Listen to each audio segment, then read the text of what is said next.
شماری از هواداران احمدشاه مسعود قهرمان ملی در هنگام گشت‌زنی در پایتخت مسلح بودند و در برخی از جاده‌ها دست به شلیک نیز زدند. اما اینها چی را دنبال می‌کنند؟ وقتی که دولت حقوق ما را باخصاص نمی‌کنند، بانک نمی‌تونن، بانک بینمی رقم حقوق خود را بگیرن. شلیک های پی هم از سوی این جوانان شهروندان کشور را هراسان کرده است.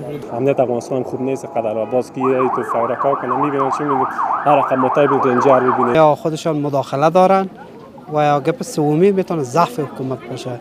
امروز ما که سر آزار بتون، فردا خداوند ما را دیگه جای آزار میده. بیشتر سرنشینان این موترها مسلح هستند و حتی در نزدیک نیروهای امنیتی دست به شلیک های هوایی میزنند. با تعداد از افسران و یک گروه برآمدیم که جلب فیرا را بگیریم، ولی متاسفانه نتانستم پیدا بکنم. ولی ما هم شنیدم که در بعض نقاط شهر کابل فیرا صورت گرفته.